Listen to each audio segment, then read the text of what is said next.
Good morrow, scholars. Welcome back to Star Wars Return of the Jedi. We are on page 564, Chapter 5. As I mentioned in the last video, I'm going to try and do 2 a day so that we're done by the time episode 7 comes out. The trees of Endor stood 1,000 feet tall. That's amazing. Their trunks covered with shaggy rust bark rose straight as a pillar, some of them as big and round as a house, some thin as a leg. Their foliage was spindly, lush in color, scattering the sunlight and delicate blue-green patterns over the forest floor. Distributed thickly among these ancient giants was the usual array of woodsy flora, pines of several species, various deciduous forms. That word I can get out no problem, but I mess up on the simplest of things. Variously gnarled and leafy. The ground cover was primarily fern, but so dense in spots as to resemble a gentle green sea that rippled softly in the forest breeze. Wow, it's like I'm there. I don't know what that was. This was the entire moon, verdant, primeval, silent, light filtered through the sheltering branches like golden ichor? Ichor?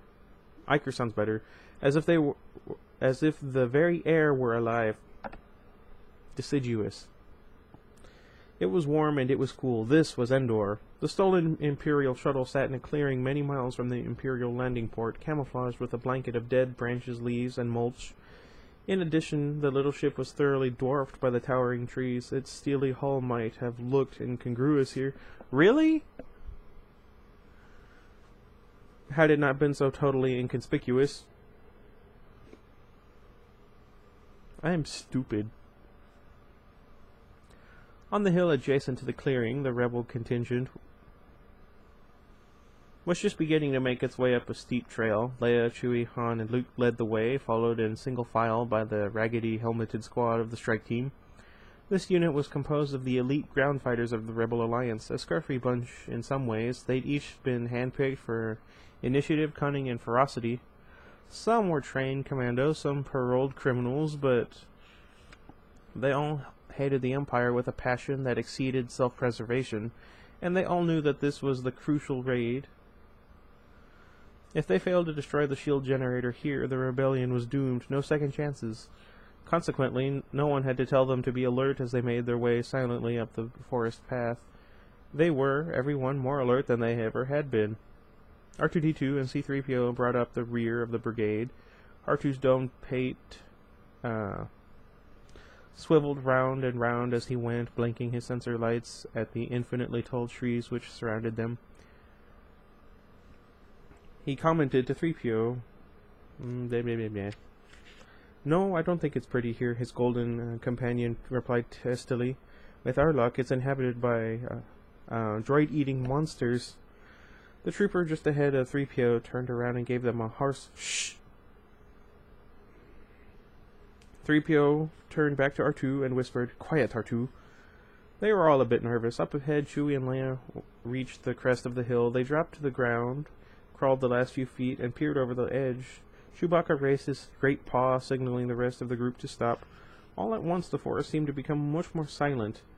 Luke and Han crawled forward on their bellies to view what the others were observing. Pointing through the ferns, Chewie and Leia cautioned stealth. Not far below, in a glen, not that kind of glen, beside a clear pool, 2 Imperial scouts had set up a temporary camp. They were fixing a meal of rations and were preoccupied with warming it over a portable cooker. 2 speeder bikes were parked nearby. "Should we try to go around?" whispered Leia. "It'll take time." Luke shook his head. Han peeked from behind a rock. "Yeah, and if they catch sight of us and report, this whole party's for nothing." "Is it just the 2 of them?" Leia still sounded skeptical. "Let's take a look." Luke smiled with a sigh of tension about to be released. They all responded with a similar grin. It was beginning. Leia motioned the rest of the squad to remain where they were. Then she, Luke, Han, and Chewbacca quickly edged closer to the scout camp. When they were quite near the clearing, but still covered by underbrush, Solo slid quickly to the lead position. Stay here, he rasped. Chewie and I will take care of this. He flashed them his most roguish smile. Quietly, warned Luke. There might be, but before he could finish, Han jumped up with his furry partner and rushed into the clearing. More out there, Luke finished, speaking to himself. He looked over at Leia. She shrugged. What do you expect? Some things never changed. Got that right. How did my webcam end up over there when it was over here? Never mind. Before Luke could respond, though, they were distracted by a loud commotion in the glen. They flattened to the ground and watched. Han was engaged in a rousing fistfight with one of the scouts. He hadn't looked so happy in days. The other scout jumped on his speeder bike to escape, but by the time he ignited the engines, Chewie was able to get off a few shots from his crossbow laser. The ill-fated scout crashed instantly against an enormous tree. A brief, muffled explosion followed. Leia drew her laser pistol and raced into the battle zone, followed closely by Luke. As soon as they were running clear, though, several large laser blasts went off all around them, tumbling them to the ground. Leia lost her gun. Hang on 1 second, I'm thirsty. Don't mind me. I'm just Marco Rubio.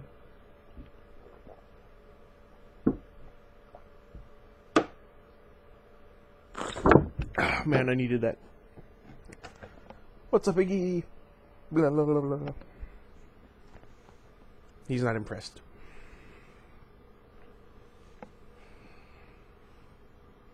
Dazed, they both looked up to see two more Imperial scouts emerge from the far side of the clearing, heading for their speeder bikes hidden in the peripheral foliage. There we go. Darn my hair. It has a mind of its own. Wait. Where was I?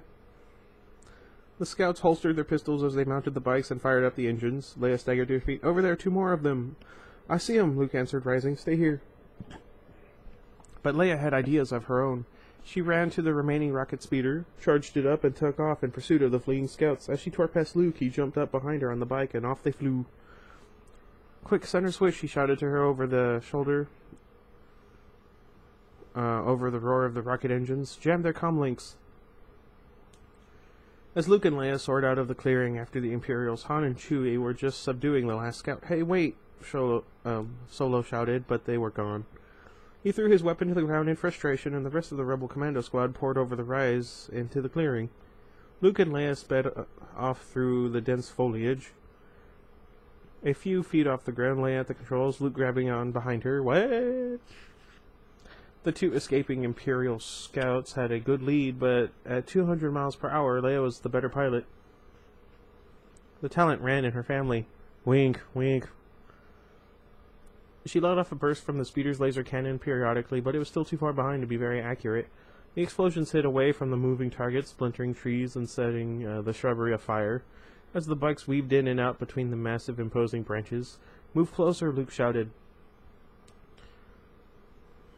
Leia opened the throttle, closed the gap. The two scouts sensed their pursuer gaining, and recklessly veered this way and that, skimming through a narrow opening between two trees. One of the bikes scraped the bark, tipping the scout almost out of control, slowing him significantly. Get alongside, Luke yelled into Leia's ear. She pulled the speeder so close to the scouts their steering vanes scraped hideously against each other. Luke suddenly leapt from the back of Leia's bike to the back of the scouts, grabbed the Imperial warrior around the neck, and flipped him off. Not like that. The white-armored trooper smashed into a thick trunk with a bone-shattering crunch and settled forever into the sea of ferns. That's too bad. Luke scooted forward in the driver's seat of the speeder bike, played with the controls a few seconds, and lurched forward, following Leia, who pulled ahead.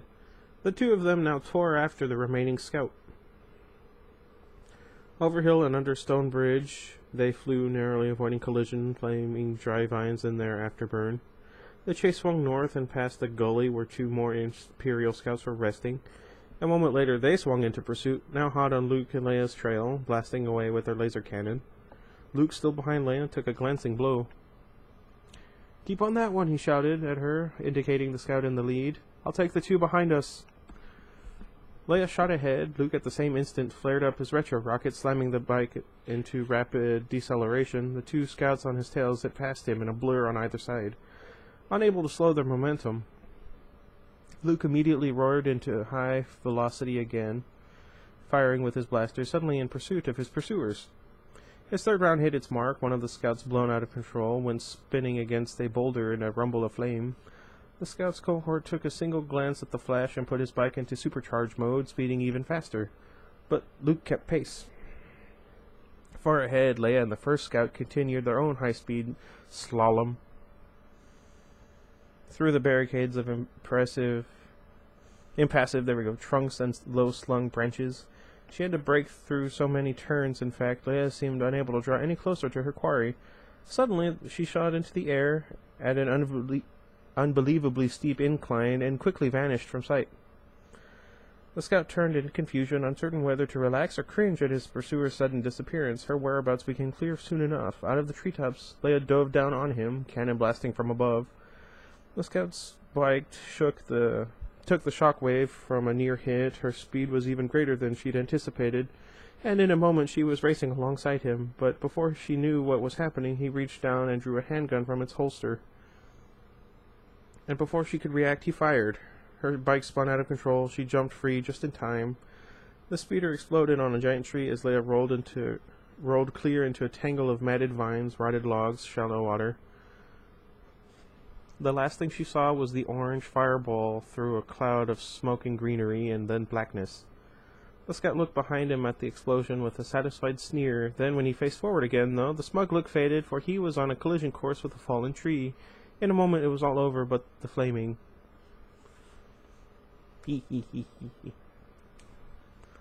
Meanwhile, Luke was closing fast on the last scout. As they wove from tree to tree, Luke eased up behind and then drew even with the Imperial rider. The fleeing soldier suddenly swerved, slamming his bike into Luke's. They both tipped precariously, barely missing a large fallen tree trunk in their path. The scout zoomed under it, Luke over it, and when he came down on the other side, he crashed directly on top of the scout's vehicle.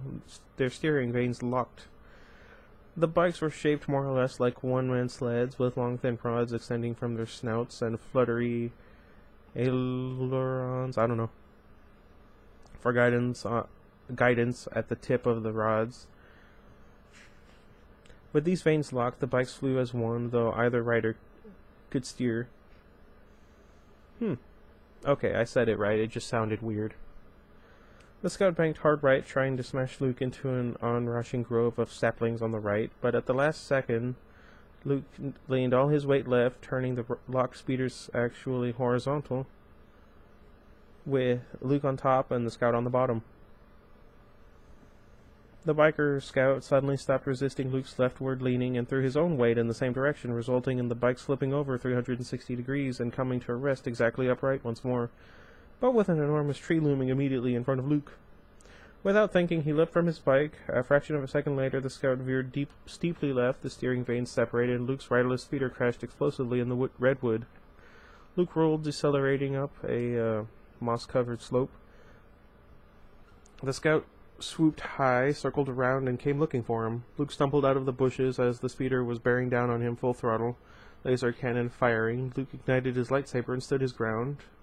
His weapon deflected every bolt the scout fired at Luke, but the bike kept coming. In a few moments the two would meet. The bike accelerated even more, intent on bodily slicing the young Jedi in half. At the last moment, though, Luke stepped aside with perfect timing, like a master matador facing a rocket-powered bull, and chopped off the bike's steering vanes with a single mighty slash of his lightsaber. The bike quickly began to shudder, then pitch and roll. In a second, it was out of control entirely, and in another second, it was a rumbling billow of fire on the forest floor. Luke snuffed out his lightsaber and headed back to join the others. How many pages are in this chapter? I'm going to check real quick. Oh dear, we have a long ways to go. Okay, we have 15 pages to go, so we're going to be here for a very long time. How many pages have I already read? Yeah, we're going to be here a while. Vader's shuttle swung around the unfinished portion of the Death Star and settled fluidly into the main docking bay. Soundless bearings lowered the Dark Lord's ramp. Soundless were his feet as they glided down the chilly steel. Chill with purpose were his strides, and swift. The main corridor was filled with courtiers, all awaiting an audience with the Emperor. Vader curled his lip at them. Fools. All of them. Pompous todays in their velvet robe. Oh, wait. Toadies. What? Toadies? I don't know. In their velvet robes and painted faces, perfumed bishops, passing notes and passing judgments amongst themselves. For who else cared? Oily favor merchants bent low from the weight of jewelry still warm from a previous owner's dying flesh. Easy, violent men and women lusting to be tampered with. What? Vader had no patience for such petty filth. He passed them without a nod, though many of them would have paid dearly for a felicitous glance from the high Dark Lord. Not like that.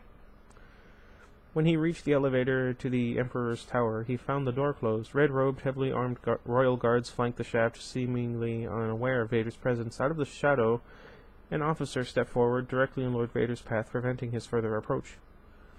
"You may not enter," the officer said evenly. Vader did not waste words. He raised his hand, fingers outstretched toward the officer's throat. Ineffably, the officer began to choke. His knees started buckling, his face turning ashen. Gasping for air, he spoke again. "It is the Emperor's command." Like a spring, Vader released the man from his remote grip. The officer, breathing again, sank to the floor, trembling. He rubbed his neck gently. "I will await his convenience," Vader said. He turned and looked out the view window. Leaf green Endor glowed there, floating in black space, almost as if it were radiant from some internal source of energy. He felt its pull like a magnet, like a vacuum, like a torch in the dead night. Han and Chewie crouched opposite each other in the forest clearing, being quiet and being near. The rest of the strike squad relaxed as much as was possible, spread out around them in groups of 2s and 3s. They all waited. Even 3PO was silent. He sat beside R2, polishing his fingers for lack of anything better to do. The others checked their watches or their weapons as the afternoon sunlight ticked away. R2 sat unmoving, except for the little radar screen that snuck out the top of his blue and silver dome, revolving, scanning the forest. He exuded the calm patience of a utilized function, a program being run. Suddenly, he beeped. 3PO ceased his obsessive polishing and looked apprehensively into the forest. "Someone's coming," he translated. The rest of the squad faced out, weapons were raised, a twig cracked beyond the western perimeter, no one breathed. With a weary stride, Luke stepped out of the foliage into the clearing, all relaxed, lowered their guns. Luke was too tired to care. He plopped down on the hard dirt beside Solo and lay back with an exhausted groan. "Hard day, huh, kid?" Luke sat up on one elbow, smiling. It seemed like an awful lot of effort and noise just to nail a couple of Imperial scouts, and they hadn't even gotten to the really tough part yet. But Han could still maintain his light tone. It was a state of grace, his particular brand of charm. Luke hoped it never vanished from the universe. "We'll wait till we get to the generator," he retorted in kind. Solo looked around into the forest Luke had just come from. "Where's Leia?" Luke's face suddenly turned to one of concern. "She didn't come back? I thought she was with you." Han's voice marginally rose in pitch and volume. "We got split up," Luke explained. He exchanged a grim look with Solo, then both of them slowly nodded. What? I don't even know where that came from." "We better look for her. Don't you want to rest a while?" Han suggested. He could see the fatigue in Luke's face and wanted to spare him for the coming confrontation, which would surely take more strength than any of them had. "I want to find Leia," he said softly. Han nodded without argument. He signaled to the rebel officer who was second in command of the strike squad. The officer ran up and saluted. "Take the squad ahead," ordered Solo. "We'll rendezvous at the shield generator at 0:30. What? The officer saluted again and immediately organized the troops. Within a minute they were filing silently into the forest, greatly relieved to be moving at last. Luke, Chewbacca, General Solo, and the two droids faced in the opposite direction. R2 led the way, his revolving scanner sensing for all the parameters that described his mistress, and the others followed him into the woods. The first thing Leia was aware of was her left elbow. It was wet. It was lying in a pool of water, getting quite soaked. She moved the elbow out of the water with a little splash, revealing something else. Pain. Pain in her entire arm when it moved. For the time being, she decided to keep it still. The next thing to enter her consciousness were sounds. The splash her elbow had made, the rustle of leaves, an occasional bird chirp. Okay, good. I am, in fact, recording. Whew. With a grunt, she took a short breath and noted the grunting sound. Smells began to fill her nostrils next. Humid, mossy smells, leafy oxygen smells, the odor of a distant honey, the vapor of her flowers. Taste came with smell, the taste of blood on her tongue. She opened and closed her mouth a few times to localize where the blood was coming from, but she couldn't. Instead, the attempt only brought the recognition of new pains in her head, in her neck, in her back. Hey, me too! Ah, that helped, but it also hurts. She started to move her arms again, but this entailed a whole catalog of new pains, so once again she rested. Next she allowed temperature to waft into her sensorium. Sun warmed the fingers of her right hand, while the palm in the shadow stayed cool. A breeze drafted the back of her legs. Her left hand pressed against the skin of her belly was warm. She felt awake. Slowly, reticent actually to witness the damage, since seeing things made them real, and seeing her own broken body was not a reality she wanted to acknowledge, slowly she opened her eyes. Things were blurry here at ground level, hazy browns and grays in the foreground, becoming progressively brighter and greener in the distance. Slowly things came into focus. Slowly she saw the Ewok. Oh, real quick, in the original movie, in the movie Return of the Jedi, evidently, and I can't remember, but the name Ewok is never mentioned. Anyway, a strange small furry creature. He stood 3 feet from Leia's face and no more than 3 feet tall. He had a large, dark, curious brownish eyes, and stubby little finger paws, completely covered head to foot in soft brown fur. Picture my dog Maru. Or if you have seen the movie, just picture an Ewok. Because that's what it is. He looked like nothing so much as the stuffed baby Wookiee doll Leia remembered playing with as a child, which is probably blown up now. In fact, when she first saw the creature standing before her, she thought it merely a dream, a childhood memory rising out of her addled brain. But this wasn't a dream, it was an Ewok, and his name was Wicket. Nor was he exclusively cute, for as Leia focused further, she could see a knife strapped to his waist. It was all he wore, save for a thin leather mantle only covering his head. They watched each other, unmoving, for a long minute. The Ewok seemed puzzled by the princess, uncertain of what she was or what she intended. At the moment, Leia intended to see if she could sit up. She sat up, with a groan. The sound apparently frightened the little fluff ball. He rapidly stumbled backward, tripped, and fell. "Eep!" he squeaked. "I'm doing the best I can." Leia scrutinized herself closely, looking for signs of serious damage. Her clothes were torn, she had cuts, bruises, and scrapes everywhere, but nothing seemed to be broken or irreparable. On the other hand, she had no idea where she was. She groaned again. That did it for the Ewok. He jumped up, grabbed a 4-foot-long spear, and held it defensively in her direction. Warily, he circled, poking the pointed javelin at her, clearly more fearful than aggressive. "Hey, cut that out!" Leia brushed the weapon away with annoyance. That was all she needed now, to be skewered by a teddy bear.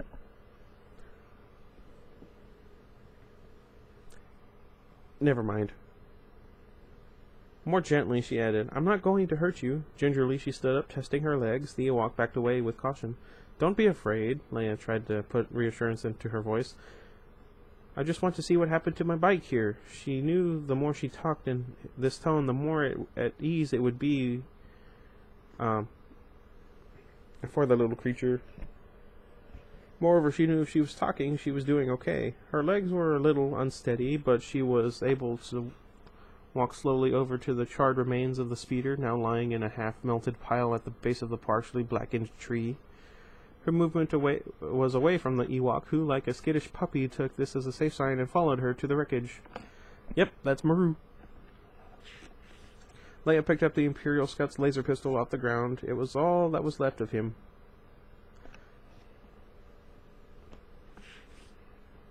"I think I got off at the right time," she muttered. The Ewok appraised the scene with his big shiny eyes, nodded, shook his head, and squeaked vociferously for several seconds. Leia looked all around her at the dense forest, then sat down with a sigh on a fallen log. She was at eye level with the Ewok now, and they once again regarded each other, a little bewildered, a little concerned. "Trouble is, I'm sort of stuck here," she confided, "and I don't even know where here is."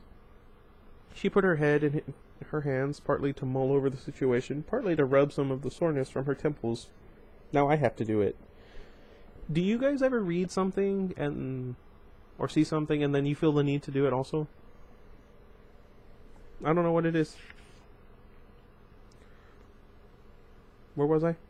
Wicket sat down beside her and mimicked her posture exactly, head in paws, elbows on knees, then let out a sympathetic Ewok sigh. Leia laughed appreciatively and scratched the small creature's furry head between the ears. He purred like a kitten. "You wouldn't happen to have a comlink on you by any chance?" Big joke, but she hoped maybe talking about it would give her an idea. The Ewok blinked a few times, but he only gave her a mystified look. Leia smiled. "No, I guess not." Suddenly, Wicket froze. His ears twitched, and he sniffed the air. He tilted his head in an attitude of keen attention. "What is it?" Leia whispered. Something was obviously amiss. Then she heard it, a quiet snap in the bushes beyond, a tentative rustling. All at once the Ewok let a loud, terrified screech. Leia drew her pistol, jumping behind the log. Wicket scurried beside her and squeezed under it. A long silence followed, tense, uncertain. Leia trained her senses on the near underbrush, ready to fight. For all her readiness, she hadn't expected the laser bolt to come from where it did, high off to the right. It exploded in front of the log with a shower of light and pine needles. She returned the fire quickly, 2 short blasts, then just as quickly sensed something behind her. Slowly she swiveled to find an Imperial scout standing over her, his weapon leveled at her head.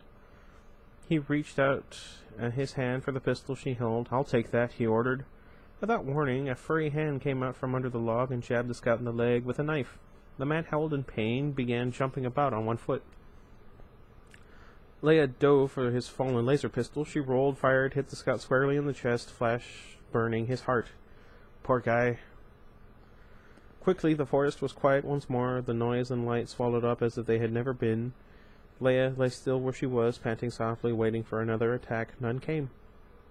Wicket poked his fuzzy head from under the log and looked around. Eep, rip, script, ooh, I don't know. He mumbled in a tone of awe. Leia hopped up, ran all about the area, crouched, turned her head from side to side. It seemed safe for the time being. She motioned to her chubby new friend. "Come on, we'd better get out of here." As they moved into the thick flora, Wicket took the lead. Leia was unsure at first, but he shrieked urgently at her and tugged her sleeve, so she relinquished control to the odd little beast and followed him. She cast her mind adrift for a while, letting her feet carry her nimbly among the gargantuan trees. She was stuck suddenly, not by the smallness of the Ewok who guided her, but by her own smallness next to these trees. They were 10,000 years old, some of them, and tall beyond sight. They were temples to the life force she championed. They reached out to the rest of the universe. She felt herself a part of their greatness, but also dwarfed by it. And lonely. She felt lonely here in the forest of giants. All her life she lived among giants of her own people. Her father, the great Senator Organa, her mother, then Minister of Education, her peers, friends, giants all. But these trees, they were like mighty exclamation points, announcing their own preeminence. They were here. They were older than time. They would be here long after Leia was gone, after the rebellion, after the Empire. And then she didn't feel lonely again, but felt a part again of these magnificent, poised beings, a part of them across time and space, connected by the vibrant, vital force of which it was confusing, a part, and a part. She couldn't grasp it. She felt large and small, brave and timid. She felt like a tiny, creative spark dancing about in the fires of life, dancing behind a furtive, pudgy midget bear. What? Who kept beckoning her deeper into the woods. It was this, then, that the Alliance was fighting to preserve. The furry creatures and mammoth forests helping scared, brave princesses to safety. Leia wished her parents were alive so she could tell them. Lord Vader stepped out of the elevator and stood at the entrance to the throne room. Light cables hummed either side of the shaft, casting an eerie glow on the royal guards who waited there. He marched resolutely down the walkway up the stairs and paused subserviently behind the throne. He kneeled, motionless. Almost immediately, he heard the Emperor's voice. "Rise, rise and speak, my friend." Vader rose as the throne swiveled around. "I want a chair like that." And the Emperor faced him. They made eye contact from light years and a soul's breath away. Across that abyss, Vader responded, "My master, a small rebel force has penetrated the shield and landed on Endor." "Yes, I know." There was no hint of surprise in his tone, rather fulfillment. Vader noted this, then went on. "Ah, my allergies. No! I should have used the app." "My son is with them." The Emperor's brow furrowed less than a millimeter. His voice remained cool, unruffled, slightly curious. "Are you sure?" "I felt him, my master."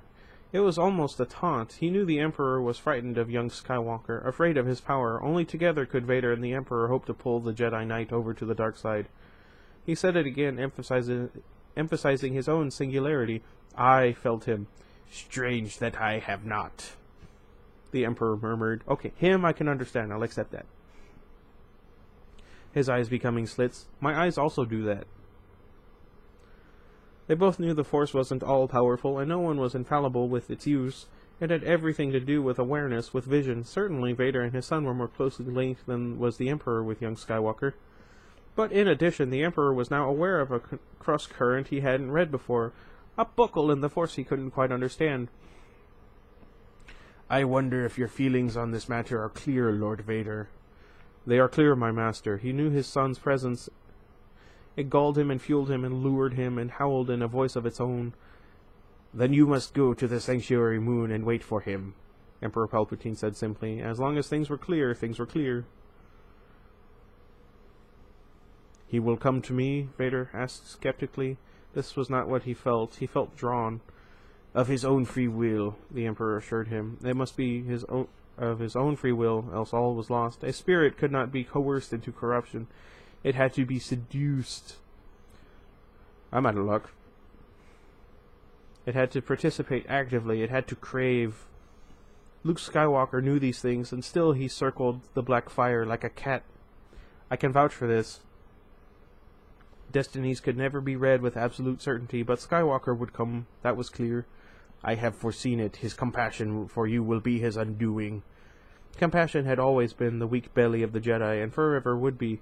It was the ultimate vulnerability. The Emperor had none. The boy will come to you, and then you will bring him before me. Vader bowed low. As you wish. With casual malice, the Emperor dismissed the Dark Lord. With grim anticipation, Vader strode out of the throne room to board the shuttle for Endor. Luke, Chewie, Han, and 3PO picked their way methodically through the undergrowth behind R2, whose antenna continued to revolve. It was remarkable the way the little droid was able to blaze a trail over jungle terrain like this, but he did it without fuss. The miniature cutting tools on his walkers and dome slicing neatly through anything too dense to push out of the way. Wow, I told you, you're going to be here a while. R2 suddenly stopped, causing some consternation on the part of his followers. His radar screen spun faster. He clicked and whirred to himself, then darted forward with an excited announcement. 3PO raced behind him. R2 says the rocket bikes are right up. Oh, dear. They broke into the clearing just ahead of the others, but all stopped in a clump on entering. The charred debris of the 3 speeder bikes was strewn around the area, not to mention the remains of some Imperial scouts. They spread out to inspect the rubble. Little of note was evident, except a torn piece of Leia's jacket. Han held it soberly, thinking. 3PO spoke quietly. R2 sensors find no other trace of Princess Leia. I hope she's nowhere near here now, Luke said, just to say something. None of them wanted to draw any conclusions. She seems to have done all right, Han responded somewhat tersely. He was addressing Luke, but speaking to himself. Only Chewbacca seemed uninterested in the clearing which they were standing. He stood facing the dense foliage beyond, then wrinkled his nose, sniffing. he shouted, plunging into the thicket. The others rushed after him. R2 whistled softly, nervously. Picking up what? 3PO snapped. Try to be more specific, would you? The trees became significantly taller as the group pushed on, not that it was possible to see any higher, but the girth of the trunks was increasingly massive. The rest of the forest was thinning a bit in the process, making passage easier, but giving them the distinct sense that they were shrinking. It was an ominous feeling. All at once the undergrowth gave way again, yet to another open space. The center of this clearing, a single tall stake was planted in the ground, from which hung several shanks of raw meat. The searchers stared and then cautiously walked to the stake. "What's this?" 3PO voiced the collective question. Chewbacca's nose was going wild in some kind of olfactory delirium. He held himself back as long as he could, but was finally unable to resist. He reached out for one of the slabs of meat. "No, wait!" shouted Luke. "Don't!" But it was too late. The moment the meat was pulled from the stake, a huge net sprang all around the adventurers, instantly hoisting them high above the ground and twisting a jumble of arms and legs. R2 whistled wildly. He was programmed to hate being upside down, as the Wookiee paid his regret. Han peeled a hairy paw away from his mouth, spitting for, "Great, Chewie, nice work, always thinking with your stomach." "Take it easy," called Luke. "Let's just figure out how to get out of this thing." He tried, but was unable to free his arms. One locked behind him through the net, one pinned to 3PO's leg. "Can anyone reach my lightsaber?" R2 was bottommost. He extended his cutting appendage and began clipping loops of the viney net. Solo, meantime, was trying to squeeze his arm past 3PO, trying to stretch to reach the lightsaber hanging at Luke's waist. They settled jerkily as R2 cut through another piece of mesh, leaving Han pressed face to face with the protocol droid. "Out of the way, Goldenrod. Get off of... out of... How do you think I feel?" 3PO charged. There was no protocol in this situation. "I don't really," Han began, but suddenly R2 cut through the last link, and the entire group crashed out of the net to the ground. As they gradually regained their senses, sat up, checked to make certain the others were all safe, one by one they realized they were surrounded by 20 furry little creatures, all wearing soft leather hoods or caps, all brandishing spears. One came close to Han, pushing a long spear in his face, screeching, "Yee-wick!" I don't know. Solo knocked the weapon aside with a curt directive, "Point that thing somewhere else." A second Ewok became alarmed and lunged at Han. Again he deflected the spear, but in the process got cut on the arm. Luke reached for his lightsaber, but just then a third Ewok ran forward, pushing the more aggressive ones out of the way, and shrieked a long string of seeming invective at them in a decidedly scolding tone. At this, Luke decided to hold off on his lightsaber. Han was wounded and angry, though. He started to draw his pistol. Luke stopped him before he cleared its holster with a look. "Don't. It'll be all right," he added. "Never confuse ability with appearance," Ben used to tell him, or actions with motivations. Luke was uncertain of these little furries. Not like that. But he had a feeling. Han held his arm and held his peace as the Ewoks swarmed around, confiscating all their weapons. Luke even relinquished his lightsaber. Chewie growled suspiciously. R2 and 3PO were just extracting themselves from the collapsed net as the Ewoks chattered excitedly to each other. Luke turned to the golden droid. "3PO, can you understand what they're saying?" 3PO rose from the mesh trap, feeling himself for dents or rattles. "Oh, my head," he complained. At the sight of this fully upright body, the Ewoks began squeaking amongst themselves, pointing and gesticulating. Gesticulating. I'm going with that one. 3PO spoke to the one who appeared to be the leader. "She breeb sure do blow re de loop wishlery," answered the fuzzy beast. "I'm done with this." They go back and forth. Anyway.